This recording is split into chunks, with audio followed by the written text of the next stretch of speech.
Silence swallowed the private maternity ward when the monitor released a single, unbroken tone. The sound was sharp, absolute, final.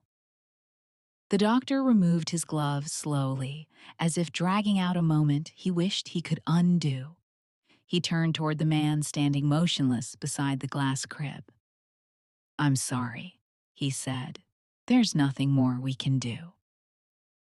Frank Lucas, the man who ruled the city's underworld through fear and fortune, felt his legs give out beneath him. He collapsed to the floor. Minutes earlier, his newborn son had still been breathing, weak, fragile, but alive.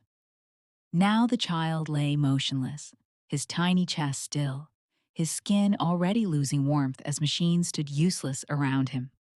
Frank pressed his forehead against the cold hospital tiles and broke in a way no one had ever witnessed. Money had failed him. Power had failed him. Even violence had nothing left to threaten. Death did not answer to men like him. But just as the nurses began to prepare the infant's body for removal, a quiet voice cut through the room. "Please," the woman said softly, "let me see him." Every head turned. She stood in the doorway, wearing a worn black dress, her hair tied back with a ribbon that had clearly seen better days. Her hands were rough, her posture heavy with a kind of grief that didn't ask for sympathy. Her name was Anna, a widow, poor, invisible. She had no medical badge, no authority, no reason to be there. And yet, she stepped forward when everyone else had already given up. What no one in that room knew, what Frank Lucas himself could never have imagined, was that this woman had once lost everything because of him. That the child she was about to fight for belonged to the same man whose shadow had followed her through 15 years of poverty, loss, and silence. And that the miracle about to unfold would force both of them to confront a past neither could escape. To understand how a woman with nothing became the only one who could save the son of a man who had taken everything from her, we must go back 15 years. To the night, Anna buried her husband and learned how cruel the world could be. If this story pulled you into the world of power, love, and betrayal, welcome to Nexus Story. Subscribe for more Mafia boss stories you won't forget. Comment below and tell me where you're watching from. I want to know which part of the world the underworld has reached. And if this story kept you hooked, like the video and share it with someone who enjoys stories like this. 15 years earlier, Anna's life had been ordinary, quiet, hopeful, and unaware of how quickly it would all be taken from her. Back then, mornings smelled like oil and coffee. Daniel's small garage sat at the edge of their neighborhood, its windows forever smudged with fingerprints and dust. He worked with his sleeves rolled up, grease under his nails, a soft radio humming old love songs he claimed to hate, but never turned off. Daniel was the kind of man who fixed things the right way, even when it took longer. He charged less than he should have. He trusted people more than he ought to. Anna loved him for that. They had been married for 3 years when she found out she was pregnant. Daniel had lifted her off the floor and spun her around the garage. Laughing so loudly, a customer down the street had poked his head out to see what the celebration was about. That night, they lay in bed making foolish plans, paint colors, baby names, a future that felt solid and close enough to touch. Then came the car. It arrived just before closing, black paint gleaming under the fading light. The man who brought it spoke little, paid in cash, and asked Daniel to stay late. Anna remembered standing in the doorway, arms folded over her stomach, watching her husband hesitate. Daniel had smiled and promised he'd be home soon. He never was. Somewhere between loosening a bolt and asking one question too many, Daniel heard something he wasn't meant to hear. Men like him weren't supposed to notice patterns, whispers, names passed too carefully. But Daniel had always listened. By dawn, he was dead. They found him in an alley behind the garage, shot twice and left like something broken and disposable. The police asked questions they already knew the answers to. They wrote reports that led nowhere. No arrests were made, no names were spoken aloud, except one: Frank Lucas. The name moved through the neighborhood in hushed tones, like a warning rather than an accusation. Anna never knew if Frank himself had ordered it. All she knew was that after Daniel's death, the world quietly shut its doors. Friends stopped calling, customers avoided the garage, job applications disappeared into silence. Even condolences faded faster than grief ever could. 7 months pregnant, Anna buried her husband alone. She wore a black dress that no longer fit right, her swollen feet aching as she stood over the grave. People watched her with pity and fear, as if tragedy were contagious. When the service ended, no one walked her home. Labor came early, too early. The hospital room was small and cold, the lights too bright for the terror pounding in her chest. Anna screamed Daniel's name as doctors rushed around her, voices clipped and urgent. When the baby finally arrived, he was tiny. So small it felt impossible that something so fragile could survive in a world that had already taken so much. They placed him in her arms for 3 hours. 3. She memorized everything in that time. The way his fingers curled around hers, the soft rise and fall of his chest, the faint sound he made when he tried to cry. She whispered apologies and promises into his hair, begging him to stay. When the machines began to beep faster, the doctors didn't meet her eyes. "It's fate," one of them said gently, already stepping back. His lungs were too weak. There was nothing more we could do. Anna's scream tore through the room, raw and animal. It scraped her throat until her voice vanished entirely, leaving only a hollow ache behind. She collapsed over the small body, shaking, as nurses pried her fingers away. She left the hospital empty-handed. That night, something inside her shattered, and something else hardened in its place. Anna stopped sleeping. When she closed her eyes, she saw Daniel in the alley, saw her baby's chest go still. The images chased her through the days, through the nights. She replayed every moment, every word the doctors had said, every second she'd waited for help that never came. If there had been more time, if someone had tried harder, if she had known what to do. The questions burrowed deep and refused to let go. She took cleaning jobs wherever she could find them, scrubbing floors in hospitals late at night when no one paid attention to a woman with a mop. She lingered near open doors, watched doctors through glass panels, collected discarded pamphlets and outdated medical journals from trash bins. At first, it was just curiosity. Then it became necessity. She read until the words blurred, copied diagrams by hand, learned the language of machines and monitors, of breathing and failing hearts. No one taught her. No one noticed her. But Anna learned. Because once she had held her child as life slipped away, and she swore, in the quiet of those empty corridors, that she would never stand helpless again. Not if she could help it. Anna's vow did not make life kinder. If anything, it seemed to invite further punishment. Without Daniel, without a child, Without anyone willing to take responsibility for a widow marked by tragedy, Anna slipped quietly into poverty.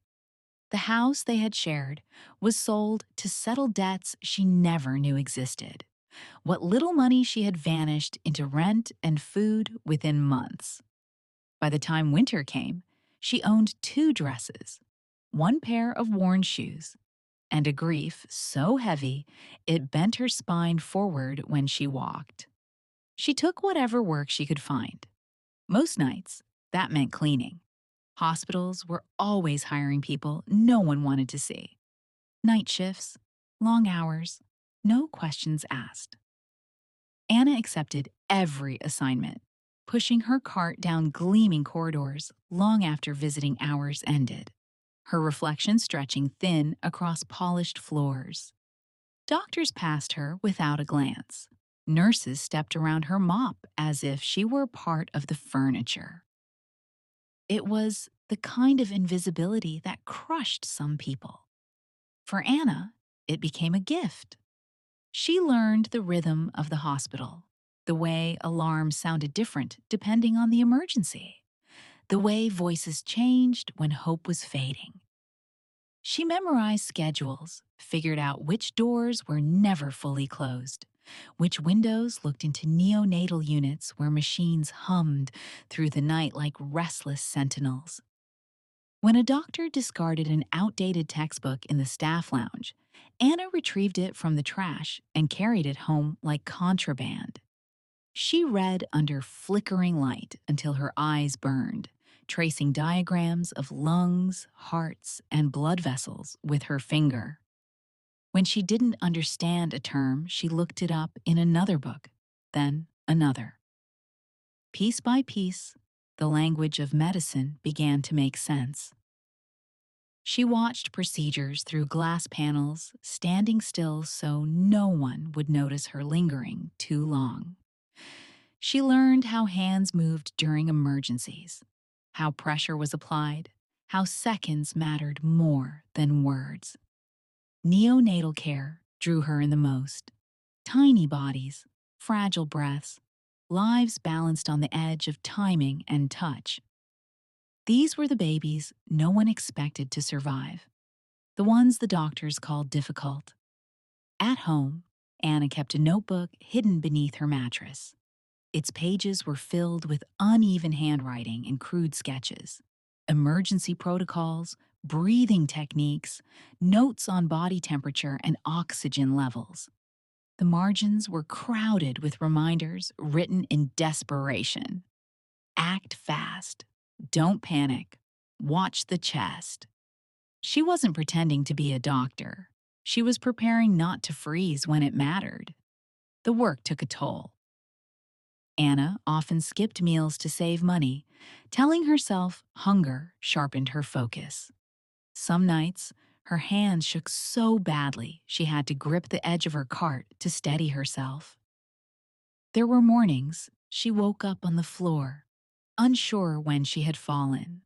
Once, while mopping outside an intensive care unit, her vision narrowed to a dark tunnel, and she had to crouch down, breathing through the dizziness until it passed. She never saw a doctor about it. Doctors cost money. She learned to ignore the pain in her chest, the shortness of breath, the way her heart sometimes raced as if trying to escape her ribs. Survival left little room for caution. Years passed like this. Anna aged quietly. Her face grew sharper, her eyes more focused. She spoke less, observed more. She learned which nurses were gentle and which ones rushed, which doctors lingered, and which ones turned away too soon. To the world, she was still just a cleaner, a woman in worn clothes pushing a cart down empty hallways. No one knew about the hours she spent studying. No one saw the nights she practiced techniques on oranges and dolls, scavenged from thrift stores, simulating fragile bodies with what little she had. No one knew that every alarm she heard tightened something in her chest. Not fear, but readiness. She was not chasing recognition. She was waiting. waiting for the moment she had promised herself would never happen again, waiting for the day when someone would say there was nothing more to be done. And she would know that wasn't true.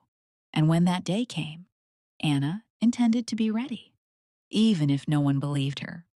While Anna learned how to save lives in silence, Frank Lucas was learning how easily they could be taken. He rose the way men like him always did, through chaos sharpened by opportunity.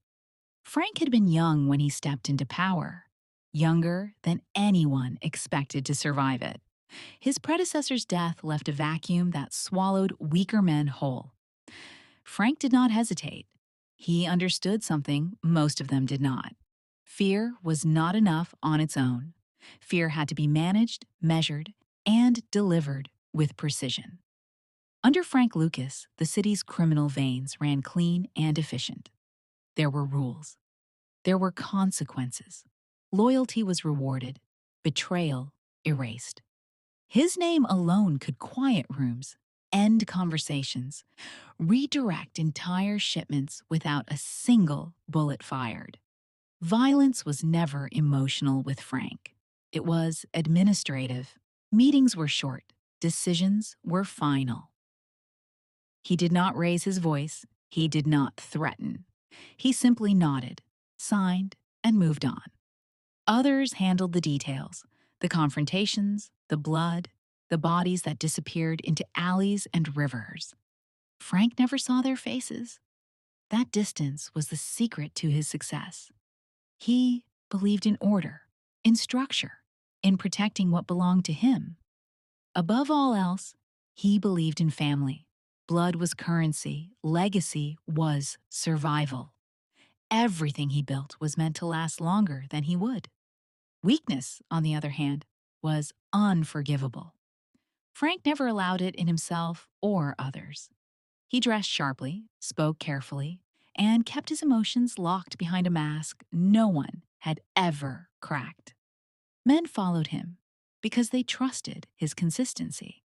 Enemies feared him because they knew he would not hesitate. And yet, even kings grew tired of ruling alone. When his partner told him she was pregnant, something in Frank shifted. It was small, barely noticeable to anyone else, but it unsettled him all the same. For the first time, his thoughts began stretching forward instead of outward. He imagined a future that did not end in gunfire or prison walls. A child who would inherit more than fear, an heir. He spoke less of expansion, more of exits. He moved money into cleaner channels, tightened circles, cut loose operations that brought too much attention. He told himself it was strategy. It was hope. The pregnancy was dangerous. The doctors warned him early, their voices cautious as they explained risks and probabilities. Frank listened with the same calm he brought to every briefing, nodding as if they were discussing numbers on a page. But at night, alone in his office, he stared at the city lights and prayed. Not to God. He wasn't foolish enough to believe he deserved that kind of mercy, but to fate, to chance, to whatever force might still be listening. He promised himself things he had never promised anyone else, that he would do better, that he would protect his child, that this life would end with him. When complications began, Frank increased security at the hospital until the place felt more like a fortress than a place of healing. Armed men waited in corridors. Doctors were vetted. Silence was enforced. No risks were allowed. Still, control slipped through his fingers. The night his son was born, Frank stood behind glass and watched a life begin, his chest tightening with something dangerously close to joy. The baby was small, fragile, but breathing, alive.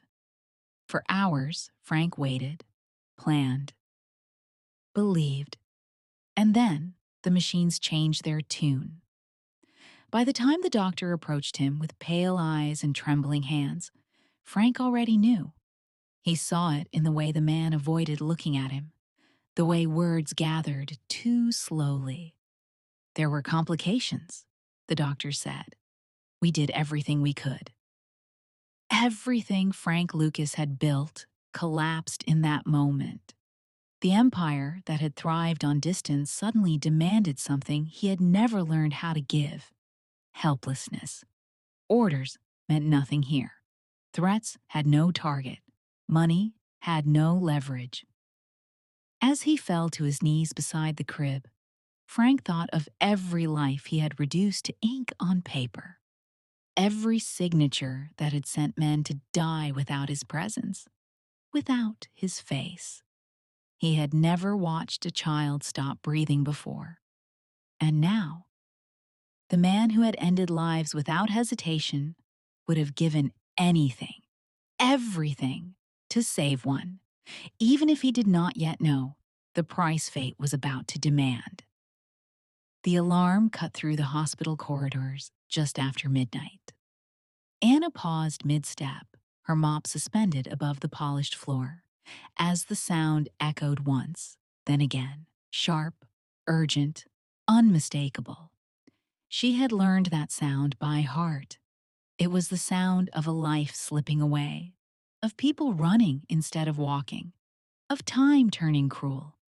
Her chest tightened. She didn't know who the emergency was for. She never did. Names didn't matter when the code rang. Only seconds did.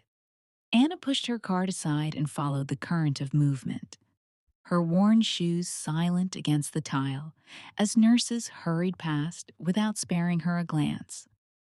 The closer she got to the maternity wing, the heavier the air became. Voices dropped, steps slowed, hope thinned.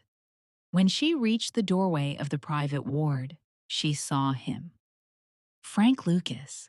He was on his knees beside the crib, his broad shoulders bent inward, his head bowed so low his forehead nearly touched the floor. For a heartbeat, Anna didn't recognize him as the man from whispered warnings and half-finished conversations. He looked smaller like this, broken. Then she saw the baby, still, silent, wrapped in a blanket too white for death. The world tilted. The name rose in her mind unbidden, dragging memories with it. Daniel's blood on concrete, the cold weight of a coffin, the empty space beside her in bed. Frank Lucas, the man no one accused aloud, the shadow that had followed her through 15 years of unanswered questions. Her hands began to shake. This was his child. For a moment, rage flared so bright it threatened to blind her. A hot, suffocating fury that whispered cruel things. That fate had finally chosen a side. That this was justice arriving late but undeniable. She could walk away. No one would stop her. No one would even notice. Anna's feet stayed rooted to the floor. She looked again at the baby, at the small chest that no longer rose, at the face untouched by the world's cruelty. Innocent, unaware, unburdened by the sins of the man kneeling beside him. Her anger faltered. She had once stood in this same kind of room, empty-armed, screaming into the indifference of white walls. She knew this pain too well to wish it on anyone, no matter the history written between them. A doctor stepped in front of her as she moved closer.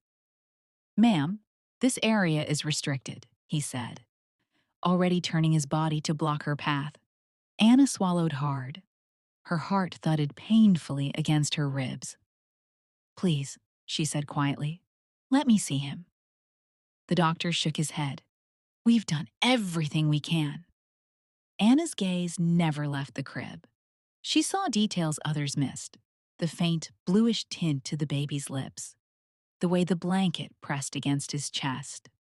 Her mind raced through everything she had learned, every late night spent studying, every note scribbled in her hidden notebook. They had stopped too soon. "He's not gone yet," she said. The word surprised even her. A nurse scoffed softly. "Ma'am, the doctors have called it." Anna stepped forward anyway, her hands clenched at her sides to keep them from shaking. They stopped too soon, she repeated, her voice firmer now. There's still time. Frank lifted his head. Their eyes met across the room, and in that moment, Anna saw something she had never expected to see in him. Raw, desperate fear. Not the calculated coldness of a king, but the helpless terror of a father watching his world collapse. He didn't ask who she was. He didn't question why she was there. Let her try, Frank said hoarsely. The room froze. The doctor hesitated, his instincts screaming against protocol, against common sense. But the weight of Frank Lucas's voice carried more authority than any rulebook. Slowly, reluctantly, he stepped aside. Anna approached the crib. Each step felt heavy, as though the past itself were pressing down on her shoulders.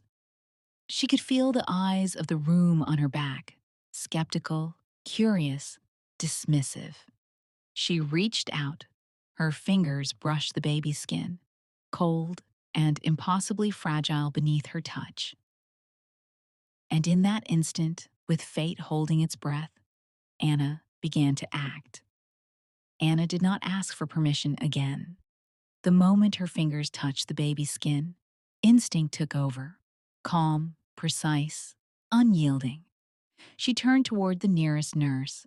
"Ice packs," she said, "now," and turned the temperature down. The nurse blinked, startled by the authority in Anna's voice. "Ma'am." "Do it," Frank said sharply, never taking his eyes off the crib. The room erupted into motion. Anna gently unwrapped the baby, her hands steady despite the tremor in her chest. The skin was cold, but not gone. Not yet. She pressed two fingers lightly against the infant's neck, counting silently, listening not with her ears, but with her focus. "Lower his temperature," she murmured, more to herself than anyone else. "We need to slow everything down." Ice packs appeared, clumsily at first, then with growing urgency. Anna placed them carefully along the baby's sides, under his arms, near his neck, places she had memorized from diagrams drawn late at night by flickering light. She moved with the practiced economy of someone who had rehearsed this moment 1,000 times in her mind. The doctors watched, stunned. "This is dangerous," one of them whispered. "She could cause—" "She already has," another replied, eyes glued to the monitor. Anna leaned closer to the baby, her breath shallow. She stimulated pressure points along his tiny chest and back, her touch firm but gentle, counting under her breath. 1, 2, 3, again, again. Frank stood frozen beside the crib, his hands clenched so tightly his knuckles had gone white. He didn't breathe. He didn't blink. The world narrowed to the space between Anna's hands and his son's fragile body. "Come back," Anna whispered, her voice cracking despite her control. "You're not finished. Please." The seconds stretched, long and merciless. Nothing happened. A nurse shifted uneasily. The monitor remained flat, its silence pressing in on the room like a weight. Anna's chest burned. Her heart fluttered wildly, a sharp pain radiating down her arm. She ignored it, forcing her hands to continue, her mind locked onto the rhythm she refused to abandon. Again. Again. A flicker, so faint it could have been imagined. "Did you see that?" someone breathed. Anna didn't look up. She pressed again, adjusting her pressure, angling the baby's head slightly to open the airway. Her hands shook now, sweat slick against her palms. The monitor trembled. A weak, uneven line appeared, then steadied. A heartbeat. The room exploded. "Pulse!" a doctor shouted. "We have a pulse!" The baby's chest hitched, a tiny gasp breaking the silence like a miracle-made sound. Color began to creep back into his skin as machines screamed to life, alarms blaring in frantic harmony. Nurses rushed forward, doctors barking orders over one another as they reclaimed the space around the crib. Oxygen, warm blankets, monitors recalibrated. Frank staggered backward as if struck, one hand flying to his mouth as a broken sound tore free from his chest. He dropped to his knees again, this time, not in defeat, but in something dangerously close to gratitude. His son was alive. Anna took one step back. Then the room tilted violently. The pain she had been ignoring surged forward, sharp and unforgiving. Her vision narrowed, darkening at the edges as the sounds around her blurred into a distant roar. She felt someone reach for her, heard her name shouted from far away. She tried to steady herself.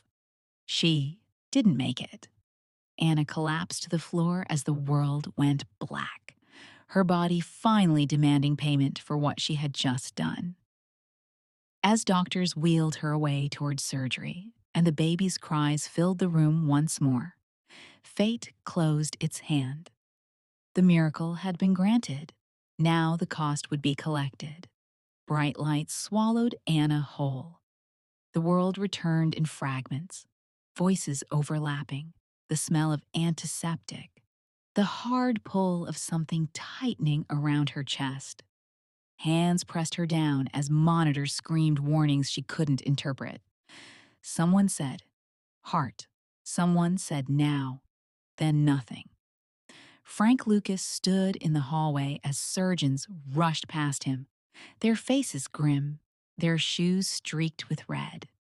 The double doors swung shut, sealing Anna away. "She won't make it," a nurse whispered to another. Frank heard it anyway. His son was alive because of her, and she might die because of him. "Find out who she is," Frank said quietly. The words were not a request.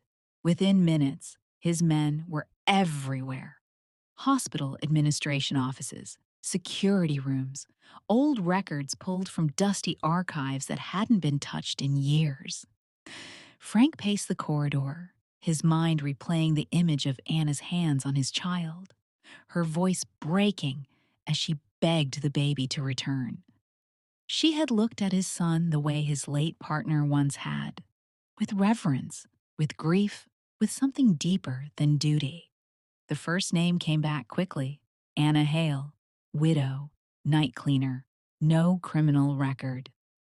But Frank's chest tightened when the second name surfaced: Daniel Hale, mechanic, deceased, shot twice in an alley behind his shop 15 years earlier.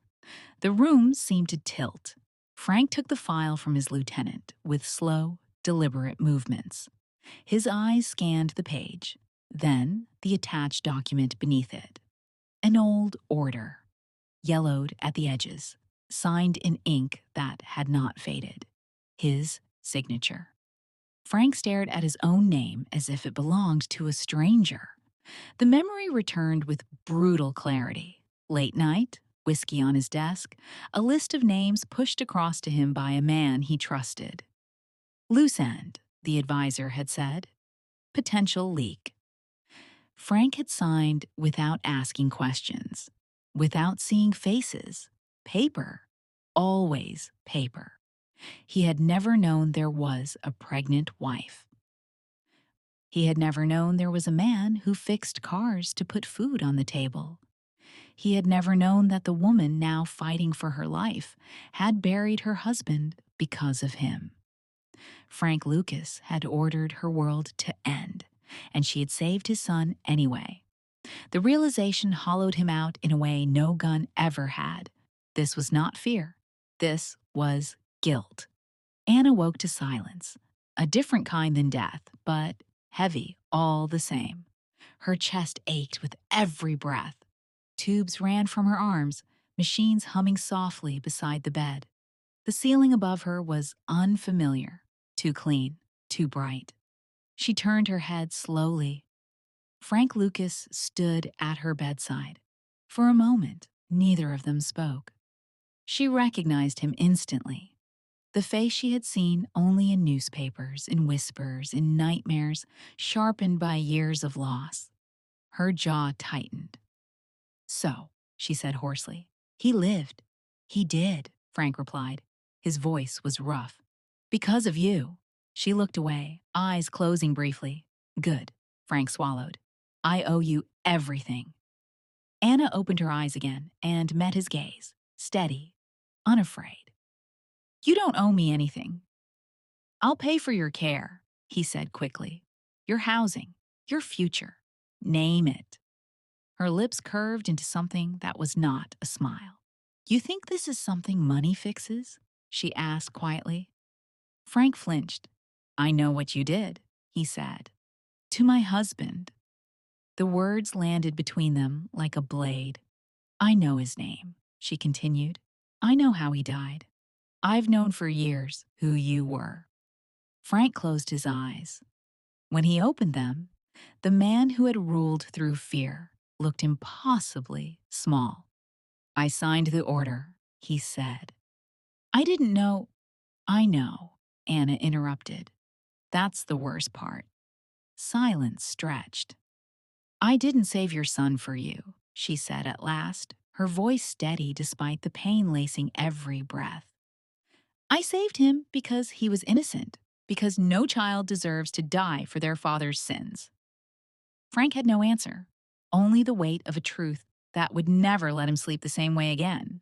The miracle had saved his son, but the truth had devoured him whole. Chapter 8. Blood, Matches, and Choice. The machines were quiet when the alarms returned.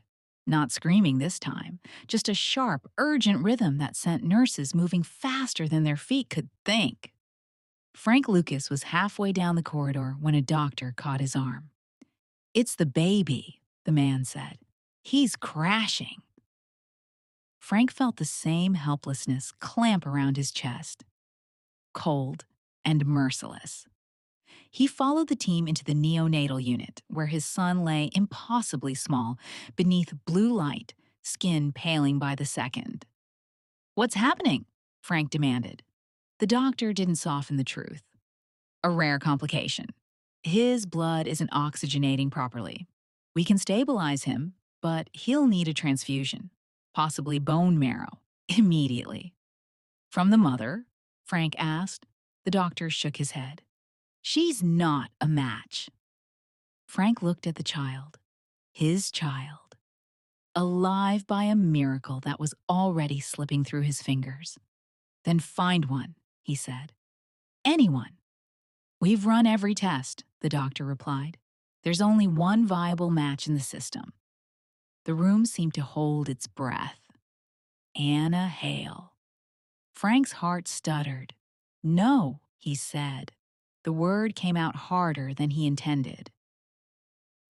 "Find someone else." "There is no one else," the doctor said gently.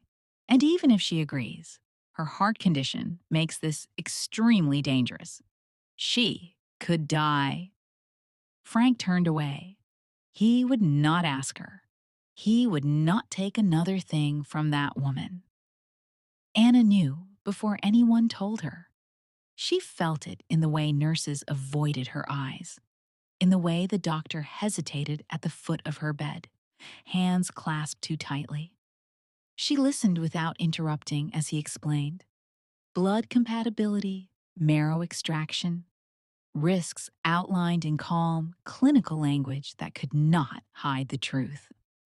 "You could go into cardiac arrest," he finished. "We strongly advise against it." Anna nodded slowly. "Where is the baby?" she asked. "In critical condition." She closed her eyes. In the darkness behind her lids, another room appeared. Another crib. Another tiny chest that had struggled, then stopped. 3 hours. That was all her child had been given. She remembered the weight of him in her arms, lighter than he should have been. Remembered begging doctors who would not meet her gaze. Remembered the moment the world went silent forever. Never again, she had sworn then. Never again would she watch and do nothing. The doctor cleared his throat. Mr. Lucas has already said he won't. I'll do it, Anna said. The word surprised even her. The doctor stiffened. Anna, I said I'll do it, she repeated, opening her eyes. They were clear, certain. Prepare the consent forms. Frank arrived just as they began wheeling her bed down the corridor. What are you doing? He demanded, stepping into her path. Anna looked up at him. You don't get to decide this, she said softly. It could kill you. It already almost did, she replied. That didn't stop me before. Frank shook his head. Anger, and something dangerously close to panic twisting his features. I won't let you. You can't stop me, Anna said. And you shouldn't try. She reached for his sleeve, her grip weak but steady. This isn't about you, or forgiveness, or balance. Her voice dropped to a whisper only he could hear. I made a promise to a baby once. I won't break it again. Frank stepped back as if struck. The doors swung open. The operating room was a universe of white and steel. Anna was prepped carefully, every movement deliberate, every monitor watched twice as closely. The anesthesiologist spoke to her, but her thoughts drifted elsewhere. To a nameless grave, to a mechanic's smile, to a tiny life that had burned out too fast. If this is the end, she thought, let it mean something. Across the hall, Frank stood rigid as surgeons worked on his son. Every beep was a countdown, every pause a threat. 2 rooms, 2 lives, 1 choice. Time stretched, cruel and unyielding. Then, movement. A nurse burst from the neonatal unit. The transfusion is working. His vitals are stabilizing. Frank exhaled for the first time in hours, but his eyes were already on the other door. Minutes later, a doctor emerged, mask lowered. She's alive, he said. Her heart held. Frank closed his eyes. The baby lived. The woman lived. And fate, having taken everything once, had finally, mercifully, given something back. Chapter 9. When Power Kneels. Morning arrived without ceremony. No headlines announced it. No sirens wailed. The sun simply rose over the city as it always had. Indifferent. Pale. Unbothered by the lives that had nearly slipped away during the night. Frank Lucas stood alone beside the incubator. His son slept beneath the soft hum of machines, chest rising and falling in a steady rhythm that felt unreal. Frank leaned closer, as if afraid the sound might vanish if he didn't listen hard enough. He had watched men die without flinching, had ordered violence with the calm precision of habit, but this fragile breath, undid him. For the first time, Frank prayed without bargaining. Not for power, not for control, just gratitude. Across the hall, Anna lay in a quiet recovery room, pale but alive. A nurse adjusted her blanket, murmuring reassurance she barely heard. Pain throbbed through her chest, but it was distant, secondary to the calm settling in her bones. She had kept her promise. When Frank entered, he didn't speak at first. He stood at the foot of the bed, hands clasped like a man waiting for judgment. You saved him, he said finally. His voice was rough. Again. Anna turned her head slightly. He did the rest. Frank shook his head. No, he said. You did?